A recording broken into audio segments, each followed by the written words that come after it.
Que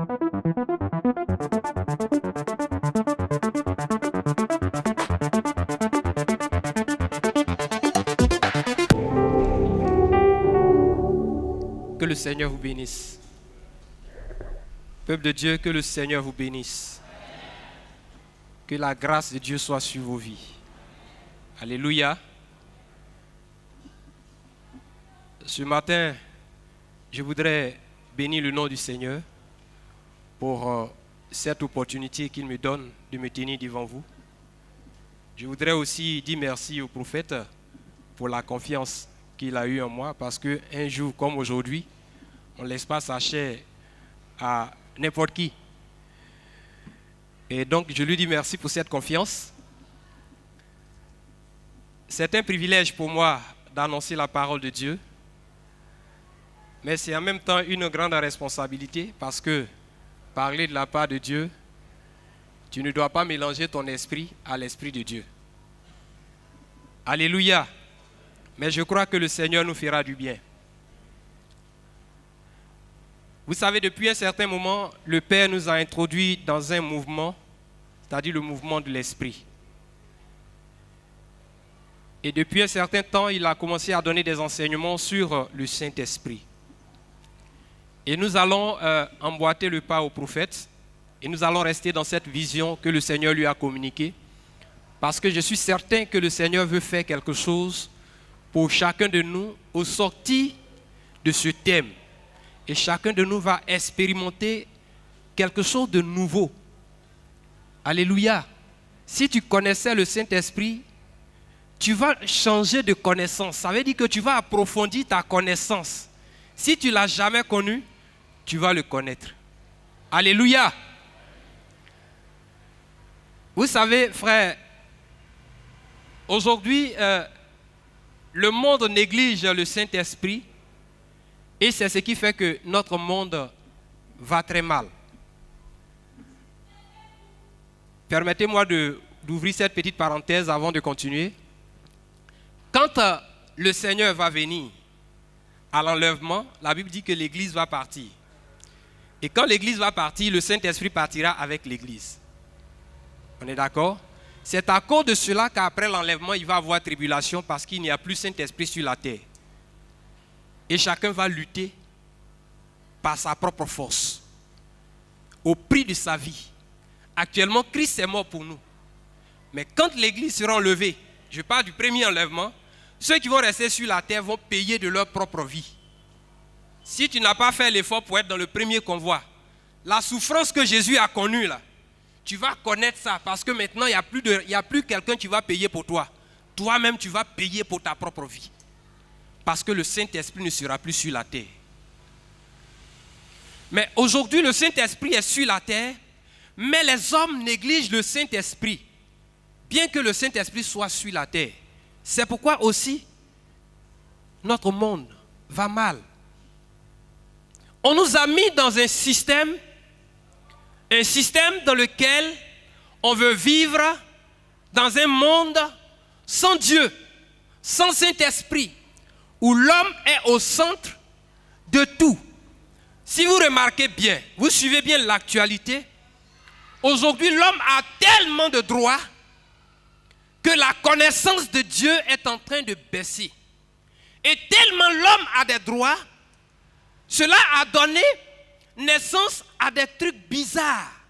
L'homme a le droit de changer de sexe. Vous êtes d'accord avec moi? Et en Europe, dans certains pays, on dit que c'est à partir de l'âge adulte que l'homme peut choisir son sexe. Il a le droit de choisir son sexe. Et où on s'en va? L'homme a le droit de se transformer en un animal. L'homme a le droit de se transformer en une chose. Parce que l'homme a tellement de droits que le Saint-Esprit n'a plus sa place dans nos cœurs. Et ce qui fait mal dans cette situation, c'est que cette situation a impacté l'Église de façon négative. Au point où nos églises sont vivantes de façade, mais en réalité, ce qui fait, la réelle puissance de l'Église n'existe pas. Et nous sommes dans des églises qui ne vivent pas la vie de Dieu, mais l'Église elle-même est morte. le Père est en train de nous enseigner sur le Saint-Esprit. Je me rappelle bien, quand moi j'étais encore très petit, dès qu'on parle du Saint-Esprit, tu vas voir dans les églises, les gens se regroupent deux. Une personne, tu vois, toutes les fois que tu vas à l'église, tu vas voir quelqu'un en train de prier dans le coin de l'église, en train de chercher la présence de Dieu. Ou bien tu vas voir, les gens vont se regrouper. Ils sont de l'autre côté en train de prier, d'autres sont de l'autre côté. L'église est toujours visitée. Mais on parle du Saint-Esprit, mais tout le monde est indifférent. C'est quoi Saint-Esprit? Et on parle de l'Esprit seulement quand on est à l'église le dimanche. Quand on est sorti de l'église, plus personne ne parle du Saint-Esprit. L'homme est rempli de lui-même. L'homme est rempli de lui-même. Mais l'homme n'est plus rempli de l'Esprit. Et parce que l'homme est rempli de lui-même, l'humanité est en péril. J'ouvre cette petite parenthèse pour ceux qui suivent l'actualité. Quand nous suivons la guerre en Ukraine, les puissances qui s'affrontent en Ukraine ont les moyens de recourir au dialogue, à la voie diplomatique, pour pouvoir résoudre toutes sortes de problèmes là-bas. Mais personne ne veut perdre son hégémonie. Non, si nous lâchons, ils vont dire que non, on n'est pas fort. L'autre côté aussi dit non, je ne peux pas laisser ça, moi je ne perds jamais de guerre. Les hommes sont remplis d'eux-mêmes, au mépris de la vie de l'autre. Et c'est des innocents, des milliers d'innocents qui sont en train de mourir. Et dans nos nations, en Afrique, même en Côte d'Ivoire, ici, nous avons connu cela. L'orgueil de l'homme, au mépris de la vie de l'autre. L'autre peut mourir s'il veut.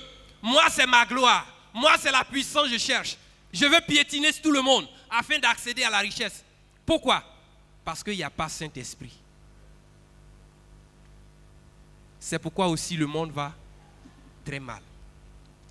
Est-ce qu'aujourd'hui le chrétien peut comprendre un peu pour descendre du trône de son cœur? Parce que chacun d'entre nous est assis sur son trône. Moi, on ne me fait pas ceci. Moi, on ne me fait pas cela. Moi, je suis comme ça. Moi, je suis comme ça. Chacun a ses propres principes. Et personne ne s'aligne aux principes de Dieu. Et chacun est rempli de lui-même. Saint-Esprit va avoir quelle place? Si aujourd'hui, le chrétien peut comprendre pour descendre du trône de son cœur afin d'introniser le Seigneur, la chose allait changer. Alléluia. Il y a des nations qui ont connu leur développement à cause d'un réveil spirituel. Le père est parti en Corée, il connaît bien l'histoire de la Corée du Sud. La Corée du Sud a connu son développement à cause de l'effet, de l'action du Saint-Esprit. Je connais des villages, Buratakro notamment, c'est un village vers Ara là-bas. Un village qui n'était pas électrifié, la sorcellerie battait son plein. On allait faire un programme là-bas. Et l'homme de Dieu que nous avons invité avait prophétisé qu'à partir de ce programme, ce village va connaître un développement. Et quand on est parti, les chrétiens là-bas ont commencé à s'organiser. Il y a eu un réveil spirituel. Et le mois qui a suivi, le village a été électrifié. Et le village a commencé à connaître un développement. Je vous assure, le Saint-Esprit va avec le développement. Quand il n'y a pas Saint-Esprit, c'est le chaos. Quand il y a Saint-Esprit, c'est la victoire. Et même pour nos églises, quand il n'y a pas Saint-Esprit, nous venons nous asseoir, nous repartons. Mais quand il y a Saint-Esprit, les miracles se produisent. Et les chrétiens sont épanouis. Les chrétiens avancent. Les chrétiens voient la gloire de Dieu. Et le monde, quand ils nous regardent, ils disent, mais tiens, je vais aller dans leur église. Parce que Dieu est là. Alléluia. Est-ce que quelqu'un veut chercher le Saint-Esprit? Vous savez, ce qui me plaît avec ce Saint-Esprit, c'est qu'il n'est pas, comme on le dit, excusez-moi du terme, il n'est pas un malot pour dire que si vous m'invoquez, je viens, et puis tu l'invoques, il ne vient pas. C'est vrai, il y a beaucoup de personnes qui se plaignent. Non, j'ai prié, mais moi, je ne vois pas. Pourquoi quand on va à l'église, telle personne dit, j'ai vu telle chose, moi, je ne vois rien. Frère, le Père l'avait dit la dernière fois, soit tu ne demandes pas, ou bien tu ne demandes pas de la bonne façon, ou bien tu demandes mal. Alléluia. Sinon, le Saint-Esprit, quand tu l'invoques, tu lui ouvres simplement ton cœur. Tu n'as pas d'effort à fournir. Et puis lui, il vient. Alléluia. Le thème que nous allons développer, c'est l'Esprit sonde tout, même le cœur de Dieu. L'Esprit sonde tout, même le cœur de Dieu. Et le verset que nous allons lire, 1 Corinthiens chapitre 2, le verset 10.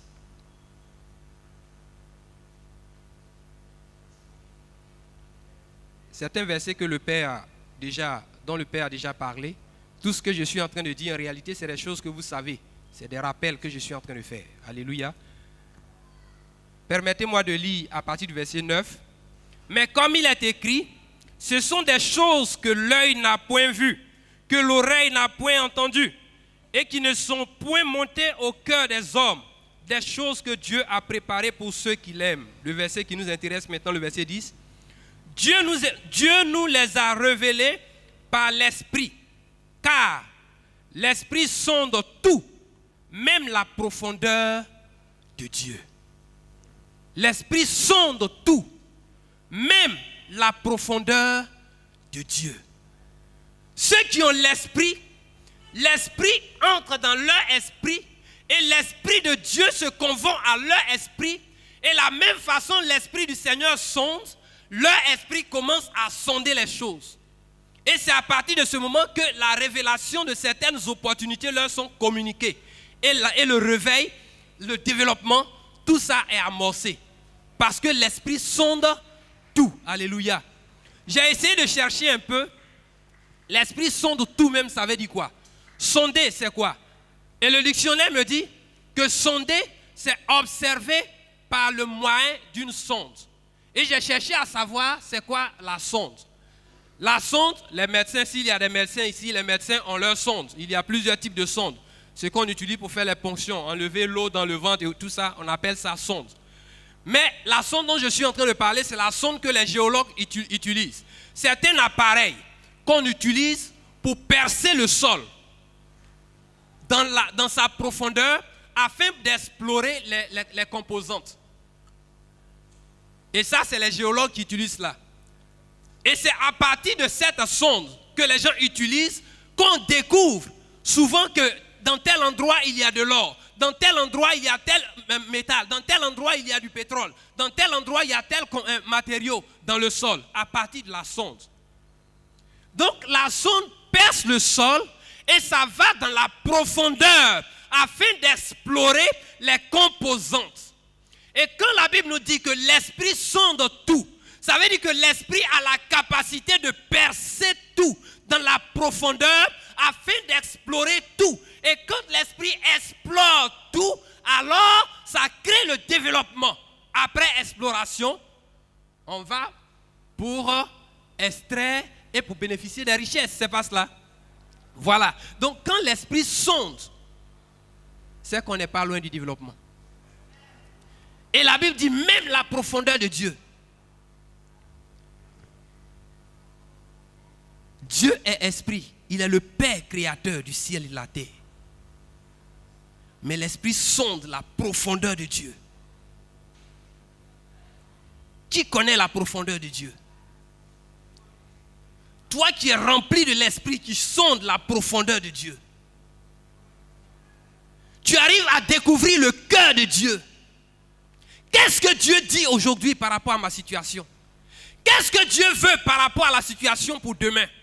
Je suis en train de m'engager sur un terrain. Qu'est-ce que Dieu veut? Où je vais arriver? Par l'Esprit, tu arrives à tout sonder. Par l'Esprit, tu arrives à bout de tout ce que tu es en train de chercher. Pourquoi? Parce que l'Esprit sonde tout. Même le cœur, la pensée de Dieu. C'est pourquoi il dit que ce qui n'est jamais monté au cœur de l'homme, Dieu le révèle à ses enfants. Alléluia. Frère bien-aimé, tu as trop cherché. La solution, c'est de trouver le Saint-Esprit. La solution, c'est d'être visité par le Saint-Esprit. Si tu es visité par le Saint-Esprit, tu n'auras plus d'efforts à faire. Mais l'Esprit va te conduire en toutes choses. J'ouvre cette petite parenthèse. Il y a mon papa qui m'a raconté cette histoire. Il y a un roi qui devait mourir et puis il a un seul fils. Et son fils, lui, il est là comme son papa a l'argent. Bon, ben il se promène, il vit la vie. Et puis c'est l'esclave, le serviteur là, c'est lui qui travaille pour le vieux, qui fait tout. Donc le vieux, avant de mourir, il a appelé son fils et puis il a dit, ah, toi tu fais rien. C'est lui qui connaît tout ici. Je vais lui céder tout. Toi, il faut voir dans tous mes biens là. Il faut choisir quelque chose que tu vas prendre et puis je vais lui donner tout le reste. Ah, le fils héritier, il réfléchit. Il réfléchit. Il dit non, le vieux à foutaise. Ça, c'est pas normal. Tu vas donner tout à l'esclave. Le petit n'a pas donné de réponse. Il a réfléchi, il a cherché. Et il y a quelqu'un qui lui a donné ce conseil. Il dit, va dire à ton papa que c'est l'esclave même que tu veux. Ah, l'esclave fait partie de ses biens, non? Dis-lui que c'est l'esclave que tu veux. Alléluia. Mais s'il a l'esclave, tout le reste là, c'est pour lui. Ou bien? Donc il est allé, et puis il dit, papa, moi c'est l'esclave là que je veux. Le vieux dit, ah mon fils, mais je t'ai mis à l'épreuve, mais tu as pu déchiffrer l'énigme, tu as trouvé juste. D'accord, prends l'esclave et prends tout le reste. Alléluia. Frère, quand tu as le Saint-Esprit, tu as tout le reste. Quand tu as le Saint-Esprit, tout ce que tu dois faire, tu ne fais plus d'efforts. Alléluia. Tout ce que Dieu demande que nous fassions, c'est que nous ouvrions nos cœurs pour que la vie de Dieu puisse couler en nous. Tant que la vie de Dieu ne coule pas en nous, l'Esprit du Saint-Esprit, l'Esprit de Dieu vivant ne coule pas en nous, alors nous ne pourrons pas avoir gain de cause. Mais une fois que nous sommes remplis par cette puissance, c'est là seul que nous pourrons être épanouis et que nous verrons la gloire de Dieu. Alléluia. Nous allons illustrer ça avec une petite image.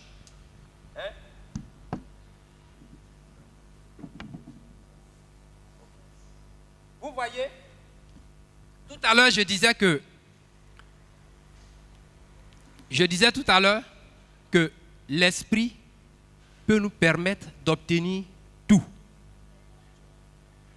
La table, bon non, il faut laisser la table. Voilà. L'Esprit nous permet d'obtenir tout, c'est pas ça? Or, pour l'obtenir, lui, l'Esprit, lui, on peut l'obtenir si facilement. Il suffit d'ouvrir son cœur. Dieu est saint. Il est sans tache. Il est pur. Ça, c'est de l'eau pure. C'est clair. J'ai fait exprès pour enlever l'emballage pour qu'on puisse voir. Il n'y a rien dedans. Symbole de Dieu. Et quand Dieu a créé l'homme, l'homme était aussi pur, sans tache. Donc, l'eau qui est dans ce verre, c'est l'homme qui est là. Et ça, c'est Dieu qui est là. Et ça, à partir du péché de Adam et de Ève, le péché est entré dans le monde.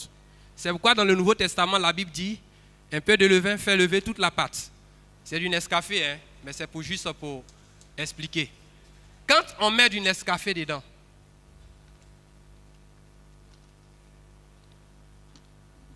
la couleur change. Est-ce que c'est pur encore? En Dieu, il y a la pureté. Et dans la pureté de Dieu, il y a tout. La gloire, la richesse, l'abondance, la sainteté. Et l'homme, à l'origine, était dans la gloire. L'homme n'avait besoin de rien. Il vivait comme Dieu. Mais le péché est venu et le péché a changé la couleur de l'homme. Le péché a changé la couleur de l'homme. Et maintenant, en l'homme, il y a la souillure. En l'homme, il y a la méchanceté. Il y a la haine. Il y a la médisance. L'hypocrisie. Hein, il vient, il te fait à tout, alors que dans son cœur, il dit, si lui-là, il pouvait mourir. Son cœur est loin de ce que sa bouche dit. Tout ça, c'est ça qui est là. Et le péché entraîne aussi les maladies, l'échec, la difficulté. L'homme à l'origine ne cultivait pas la terre, mais Dieu avait déjà cultivé, tout était là. S'il a besoin de manger quoi que ce soit, il s'en va, il prend et puis il mange. Mais à partir du péché, Dieu dit, tu vas manger maintenant à la sueur de ton visage. Tu vas travailler le sol. Dieu a maudit la terre. Voilà, la terre est maudite. Elle est maudite. Il n'y a plus rien de bon en l'homme. Son image a changé. Aujourd'hui, il y a beaucoup de chrétiens qui sont encore à cette étape. Pourtant, il y a du café dedans. C'est du café que j'ai mis. Et il y a aussi de l'eau. C'est l'eau mélangée au café. C'est pas ça? C'est l'état du chrétien. Il a accepté le Seigneur. Comme la Bible dit, crois au Seigneur Jésus, tu seras sauvé. À tous ceux qui l'ont reçu, il leur a donné le pouvoir de devenir enfant de Dieu. Tu l'as accepté, tu t'appelles enfant de Dieu. Mais en réalité, tu portes le nom enfant de Dieu, mais à l'intérieur de toi, c'est sale. Il y a les blocages. Rien ne va, bien que tu portes le nom d'enfant de Dieu. Beaucoup de chrétiens sont dans cette étape. Alléluia. Or, l'eau symbolise le Saint-Esprit. Quand tu acceptes le Seigneur, il y a une petite dose qui vient en toi pour te permettre d'être appelé enfant de Dieu. Alléluia. C'est qui est là?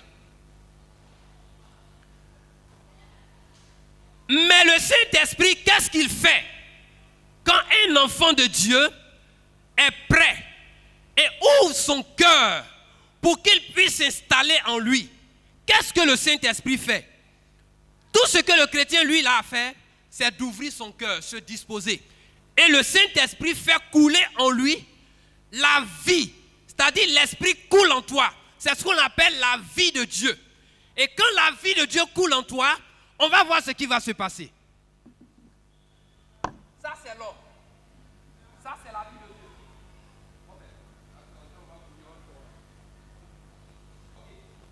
Regardez bien. Le Saint-Esprit. Et puis l'homme.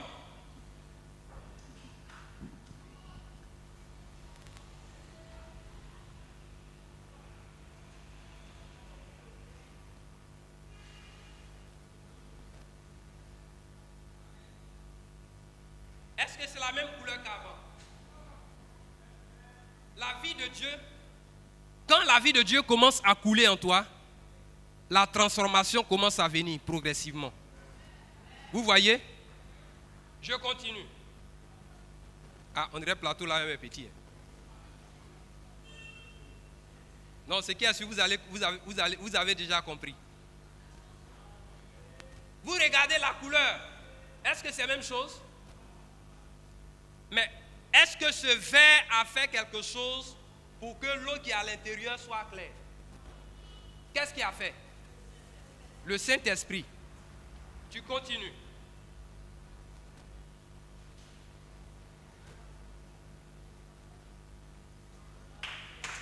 Regardez encore.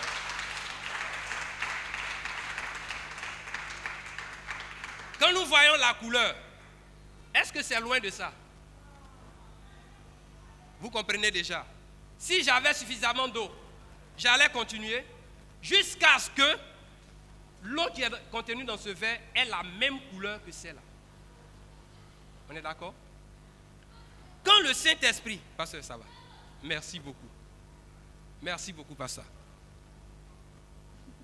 Quand le Saint-Esprit, toi tu viens, tu lui dis, Saint-Esprit, me voici. Je t'ouvre mon cœur.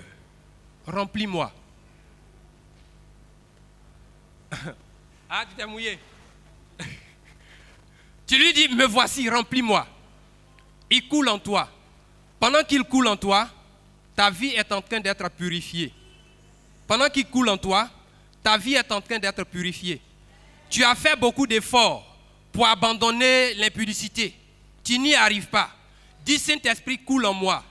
Tu fais beaucoup d'efforts pour fuir tout ce qui est plaisir de ce monde, pour fuir tout ce qui n'ont pas Dieu. Tu n'y arrives pas. Dis, Saint-Esprit, coule en moi. Tu es dans l'échec, tu es dans le malheur, rien ne va. Tout est bloqué dans le célibat, dans la stérilité. Tout est bloqué dans ta vie.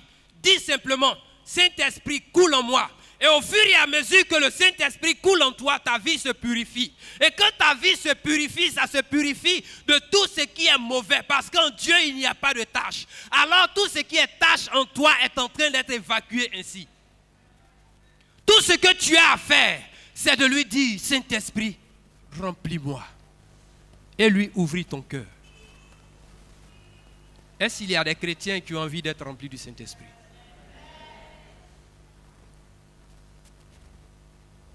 La Bible dit qu'il n'est pas un homme pour mentir, ni le fils d'un homme pour se repentir.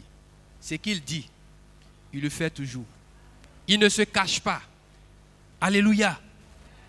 Ce qu'il dit, il accomplit toujours. Il suffit simplement de lui ouvrir ton cœur. Et il agira. Alléluia. Nous allons voir le cas d'Israël avec Ézéchiel chapitre 36. Chapitre 36, le verset 23 au verset 27.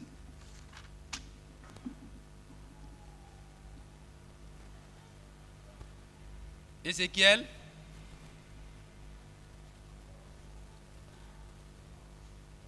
Chapitre 36. Et on va commencer à lire au verset 23. Ok. Je sanctifierai mon grand nom, qui a été profané parmi les nations, que vous avez profané au milieu d'elles. Et les nations sauront que je suis l'Éternel, dit le Seigneur, l'Éternel. Quand je serai sanctifié par vous sous leurs yeux, je vous retirerai d'entre les nations. Je vous rassemblerai de tous les pays et je vous ramènerai dans votre pays. Je répandrai sur vous une eau pure et vous serez purifiés. Je vous purifierai de tous vos souillures et de tous vos idoles. Je vous donnerai un cœur nouveau et je mettrai en vous un esprit nouveau. J'ôterai de vos corps le cœur de pierre et je vous donnerai un cœur de chair. Je mettrai mon esprit en vous et je ferai en sorte que vous suiviez mes ordonnances et que vous observiez et pratiquiez mes lois. Alléluia. Ici, il s'agit du cas du peuple d'Israël. Le peuple d'Israël est un peuple au courant, c'est-à-dire un peuple rebelle.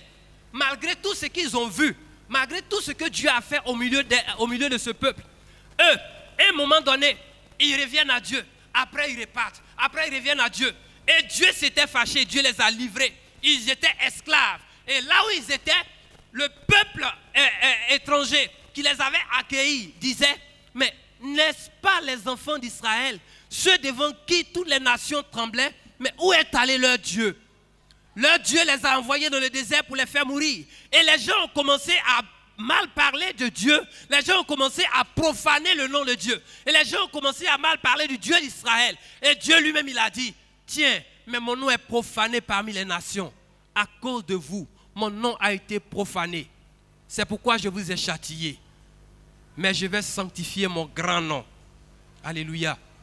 Je vais sanctifier mon grand nom. Comment Dieu va sanctifier son grand nom? Et il commence par expliquer. Je sanctifierai mon grand nom qui a été profané, non pas à cause de vous, mais à cause de mon propre nom. Le Père a prêché ici, il a dit, Dieu nous a créés pourquoi? Pour sa gloire. Dieu nous a créés pour son propre plaisir, à cause de lui-même, non pas à cause de quelqu'un, non pas pour que quelqu'un se frappe la poitrine, mais parce qu'il s'appelle à Dieu. Il veut que tout le monde reconnaisse qu'il s'appelle à Dieu. Et il dit au peuple d'Israël, à cause de cela, je vais ôter de votre corps le cœur de pierre et je vais installer dans votre corps un cœur de chair. Je vais faire en sorte que vous obéissiez à ma parole. Je vais vous donner un esprit nouveau. Et l'esprit nouveau que je vais vous donner va vous permettre de vivre. Et vous vivrez comme les dieux vivent.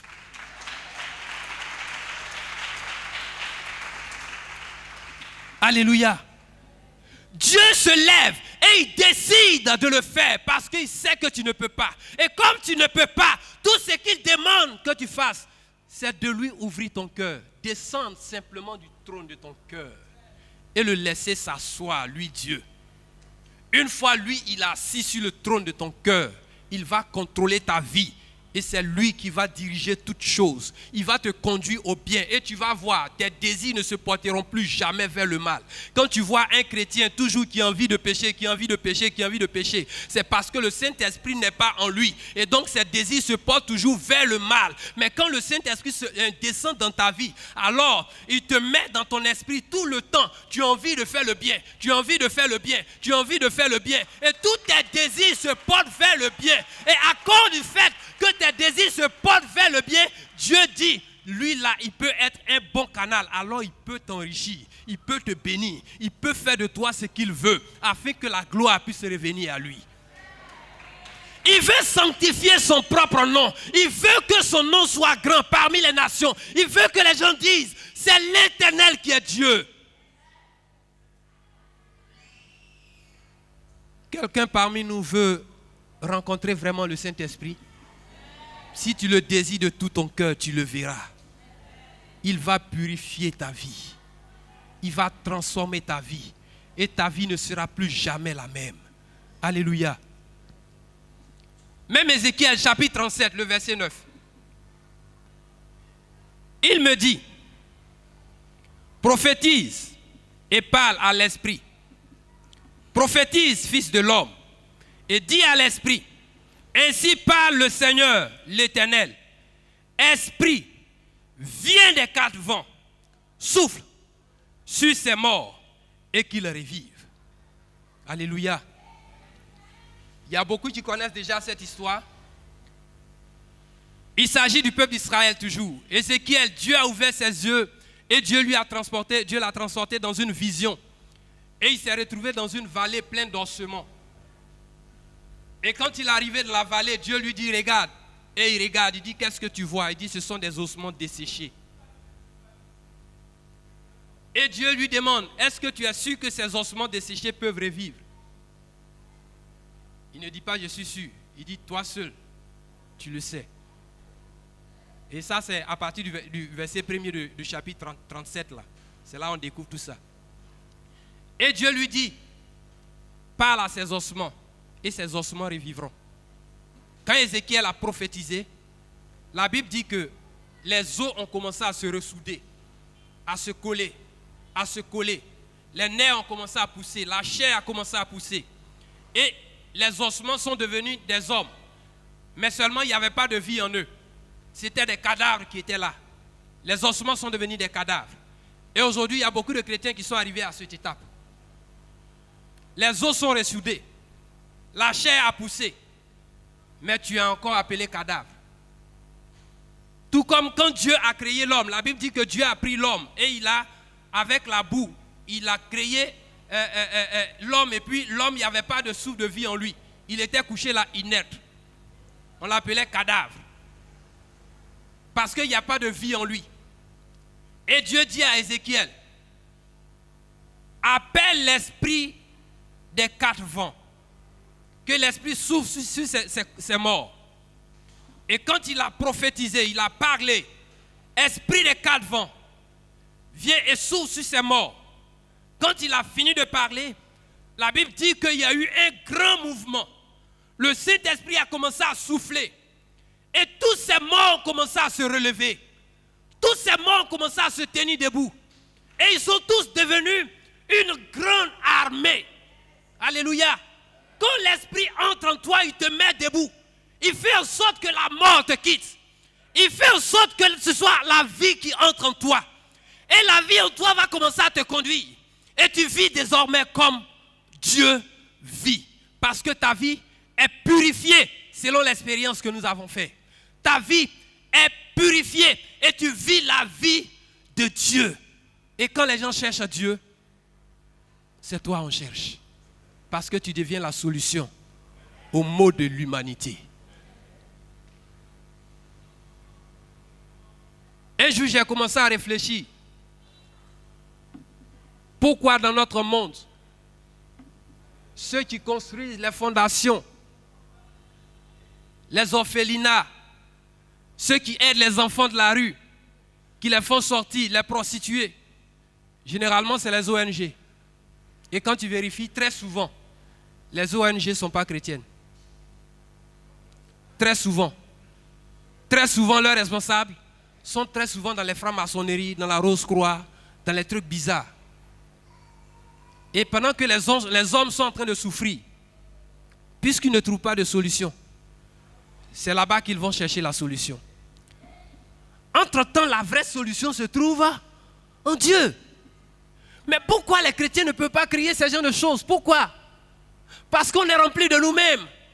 Une fois on descend du trône de nos cœurs et qu'on intronise Dieu et qu'on intronise le Saint-Esprit sur le trône de notre cœur, Dieu va nous rendre puissants et il va faire de nous des instruments.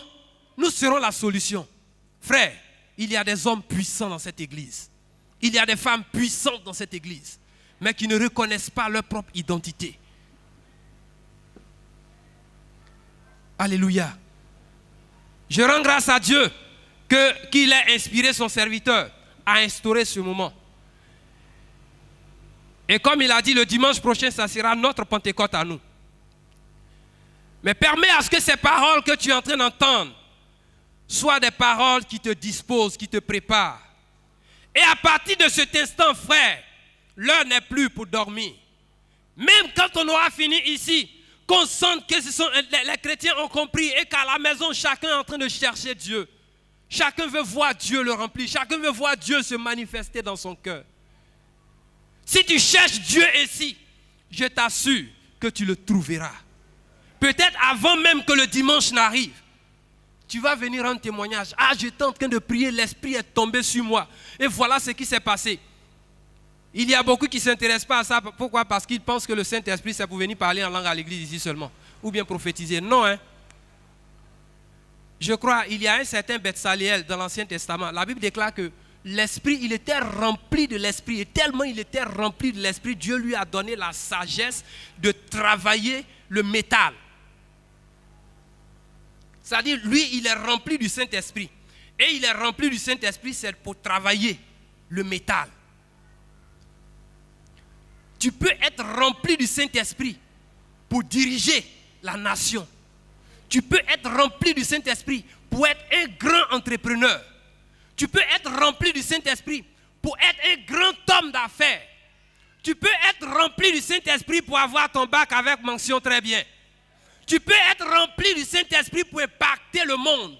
Le Saint-Esprit, ce n'est pas seulement pour parler en langue. Il est vrai qu'on parle en langue, c'est le signe visuel.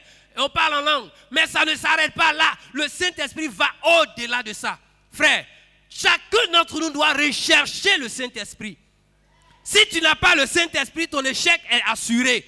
Mais quand tu as le Saint-Esprit, ta victoire est aussi assurée. Alléluia. Chacun d'entre nous doit le rechercher. Quels sont les challenges que tu dois relever dans ta vie? Quels sont les défis qui se présentent devant toi? Cherche le Saint-Esprit. Quelle est la montagne qui se dresse devant toi? Quelle est l'opposition qui est devant toi? Dans quelle prison satanique te trouves-tu? Dans quel blocage te trouves-tu? Cherche le Saint-Esprit. Les barrières vont s'écrouler. Alléluia. Le Saint-Esprit, c'est la véritable solution aux maux de l'humanité. Le Saint-Esprit, c'est la véritable solution à nos problèmes. Le Saint-Esprit, c'est la véritable solution à notre vie chrétienne épanouie. Frère, si tu le recherches, tu verras certainement la gloire de Dieu. Est-ce que quelqu'un veut-il chercher vraiment le Saint-Esprit? Ouvre-lui ton cœur et laisse-le couler en toi. Laisse-le couler comme de l'eau, l'eau pure qui coule en toi. Et tu verras la gloire de Dieu se manifester. Dieu lui-même, il est en train de chercher. Qui est prêt pour me recevoir, pour m'accueillir? Mais les cœurs sont fermés. Les cœurs sont fermés. On est distrait. On ne le cherche pas. Dieu veut restaurer son église par la puissance de son esprit. Mais ouvre-lui ton cœur. Laisse l'incrédulité. Et attache-toi à Dieu. Cherche-le de tout ton cœur. Et tu le trouveras certainement. Alléluia. Le dernier verset que nous allons lire. Ézéchiel 37.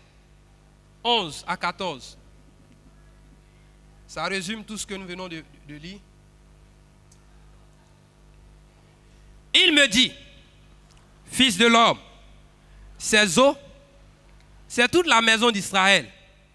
Voici, ils disent, nos eaux sont desséchées, notre espérance est détruite, nous sommes perdus. Ce n'est pas le cri de plusieurs personnes. Notre espérance est perdue. On est allé à l'école, on a travaillé, on a eu des diplômes, on a même des relations. Mais à chaque fois, quand tu vas, on dit il faut repasser après, il faut repasser après. Tout est perdu. Je veux me marier, mais regarde mon âge. Les plus jeunes que moi se marient. Et il n'y a pas de solution pour moi, ma cause est perdue. Depuis plusieurs années, on prophétise sur moi, on dit la même chose. Mais ma cause est perdue, il n'y a pas de solution. Ce sont les mêmes cris que chacun d'entre nous émet. Mais qu'est-ce qu'il dit par la suite? Prophétise donc et dis-leur, ainsi parle le Seigneur l'Éternel. Voici, j'ouvrirai vos sépulcres et je vous ferai sortir de vos sépulcres. Ô mon peuple, je vous ramènerai dans le pays d'Israël. Alléluia.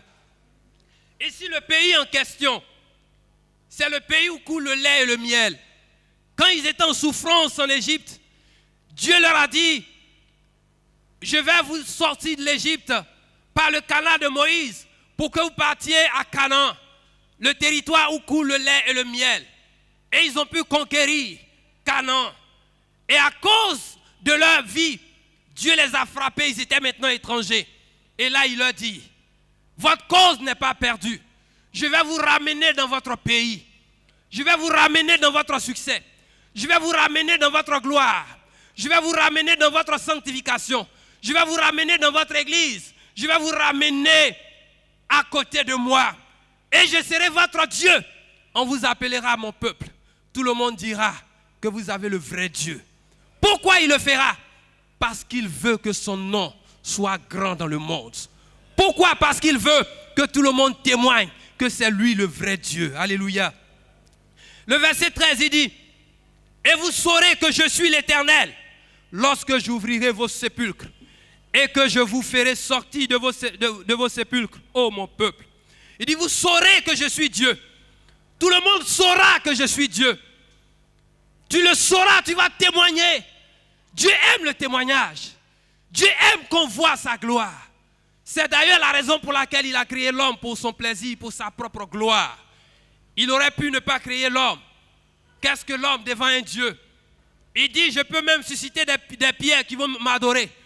Qu'est-ce que l'homme devant lui? David, lui, pouvait dire que je ne suis qu'un vermisseau devant toi. Quelqu'un d'autre disait, je suis comme un sauterelle devant toi. Comme une sauterelle sinon. Qu'est-ce que Dieu ne peut pas faire? Alléluia. Tout ce qu'il veut, il veut que la gloire lui revienne. Et il dit, quand vous serez remplis de ma présence, de mon esprit, alors vous vivrez comme moi je vis. Vous serez appelés mon peuple et je serai votre Dieu. Je lis le dernier verset. Je mettrai mon esprit en vous et vous vivrez. Je vous rétablirai dans votre pays et vous saurez que moi, l'Éternel, j'ai parlé et agi, dit l'Éternel. Si tu crois que ce que tu es en train d'entendre, c'est la voix de Dieu, si tu acceptes ça de tout ton cœur et que tu lui ouvres ton cœur, il va te faire savoir que c'est lui Dieu qui a parlé. Et lui Dieu, il agira. Parce que quand il parle, il agit toujours. Alléluia. L'Esprit sonde tout, même la profondeur de Dieu. Tu peux connaître le cœur de Dieu par l'Esprit. Tu peux connaître la profondeur de Dieu par l'Esprit. Et si tu peux connaître la profondeur de Dieu, ce n'est pas la profondeur de l'homme que tu ne vas pas connaître. Alléluia. Dès que quelqu'un t'approche, tu connais ses intentions déjà. Tu sais pourquoi il est là. Alléluia. Que le Seigneur nous bénisse et que sa faveur soit sur nous.